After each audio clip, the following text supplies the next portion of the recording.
What's up guys, today the Ager's Scepter catalyst became available, and in today's video we'll be breaking down exactly what it does, how to get it, and making a cool build with it. And this thing is pretty nasty. It is absolutely insane. If you play on Steam and you're looking to pre-order the Witch Queen expansion or the 30th anniversary pack, you can do so on my Nexus store. It's going to be the same price as Steam, but a small portion of the sale will support me, so definitely check it out. Link will be in the comments. So how do you get this catalyst? Well, this week it's starting to drop from the right chest in the astral alignment, the one that costs 150 parallax. And this is not a 100% drop chance. Between myself and my two fire team members, we did 10 looted runs, and only 2 of those 10 we got the catalyst, and I still don't have it on my account yet. So off our short-term experience, it was roughly a 20% drop chance. Then to upgrade the catalyst, you need 1,000 kills, or it says you can shoot the rocks in the Shattered Realm, but apparently that is not working right now in progressing the catalyst. So right now you're forced to do it through the kills, and it's quite a lot. Ember went ahead and did it in the Shirochi checkpoint. That way he could rally and get more ammo. He also ran Tether to share the damage and kill him a little bit quicker. Now looking at the catalyst and what it does, you hold reload, it'll drain your super energy, overflowing the magazine and empowering the beam with bonus damage, and the ability to slow and freeze targets until the magazine or super energy runs out or the weapon is stowed. It can only be activated when super energy is full. So if we go ahead and look at that in the game, if I go ahead and hold reload without my super, it does absolutely nothing as expected. But once you get your super, if you hold reload, it'll consume a chunk of your super right off the bat and will start up the buff. And as you see, your super will just constantly be drained. So first timing that, I'm just gonna let the timer run.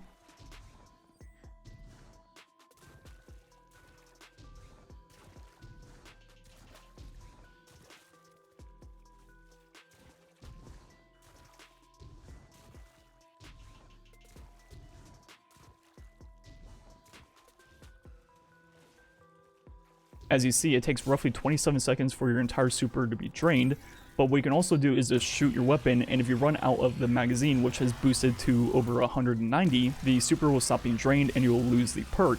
Then on top of that, what you can also do is go ahead and swap your weapon once you're done with the perk and stow it, and it will end the perk and stop draining your super. So what you can do with this is just use it for as long as you need to, then stow it and keep the rest of your super. That way you can build up your super again and reproc it when you need it the next time. And with the way the perk on this weapon works, where Stasis Final Blows will return ammo to the magazine from reserves, you should be able to keep extending the magazine once you're back below 97, which is the base magazine size, and never have to reload, which means you'll never lose the perk.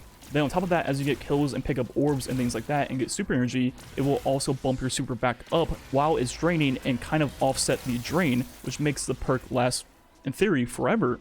Then if we go and look at the damage on Carl, without it, we hit 1541. Then we go and proc the perk. It goes to 2774 and will freeze Carl over and over again. So including the shattered damage in my numbers, which is roughly 10,000 per time he's frozen, we look at the rate of fire of 50 shots. That will take roughly 3.237 seconds, which means the DPS is roughly 49,000, which is pretty good for a special weapon. It's not anything too crazy. Obviously, fusions are much higher this season with particle deconstruction, but for most specials in the game, that is kind of right in the ballpark. And now looking at a cool build I made to take advantage of this catalyst, starting off with the Scepter. Then you can use whatever primary you want in your secondary slot, or even a special. Then with a Breed's Regret Stasis Linear, looking at my Stasis build, all the usual stuff, Frost Pulse for the Freezing Rift, then also Bleak Watcher for the turret.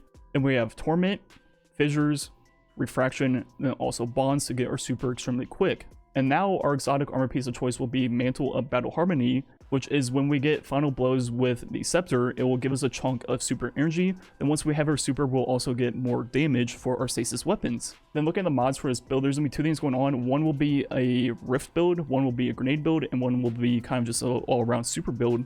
So first we have Explosive Wellmaker, which will be proc from all these stasis explosions, and will create a Solar Elemental Well of Ordnance, which will give us roughly 30% of our grenade every single time we pick it up. Then we have 2 utility kickstarts, which will give us roughly 25-30% of our rift right when we place it. Then we have this mod right here, which I haven't used before, Reaping Wellmaker. Whenever we put down our rift, our next weapon kill will create a Void Elemental Well.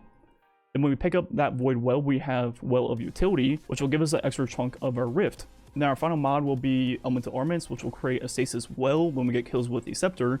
We don't really have any mods benefiting from Stasis Wells. It'll just give us that basic chunk of ability energy when we pick it up. And the final few mods we have going on is 2 of these right here, the Bolstering Detonation, which is when we do damage with our grenade, we'll get our Rift back, and that will pair perfectly with the Stasis Turret with Leak Watcher. There is a cooldown on this perk, but it'll keep proccing it on cooldown.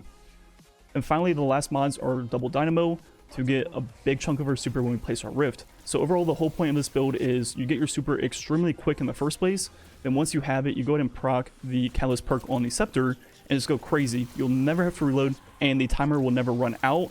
This build is so efficient at getting your super back, as you'll see in the next gameplay when I was on Ember's account. I quickly threw on the build. It wasn't perfect. I had most of the mods. I was missing a few of them, but even with the Catalyst proc and draining the super, I out-regen the drain of it and actually got my super back while the perk was procced, and that actually turned off the perk, which I didn't know. It was the first time it ever happened to me. So I played for like the next 30 seconds without even the Catalyst perk going because I didn't know any better. But as you'll see, the second I get my super, it turns off the perk and I have to re-proc it, which is kind of funny. I finally realized that my super wasn't draining anymore and noticed that the Catalyst perk was turned off and quickly re-procced it. But that is just how crazy this build is. You can even out-regen super the draining of the Catalyst. And yeah, that is the build for today's video. Tonight into tomorrow, I'll definitely mess around with this Catalyst more once I get it on my account, and I will make a cool Hunter and Titan build for tomorrow's video. Anyways, this Catalyst is really cool. It's not like a DPS monster by any means, but it will just shred for Ager even more than it used to.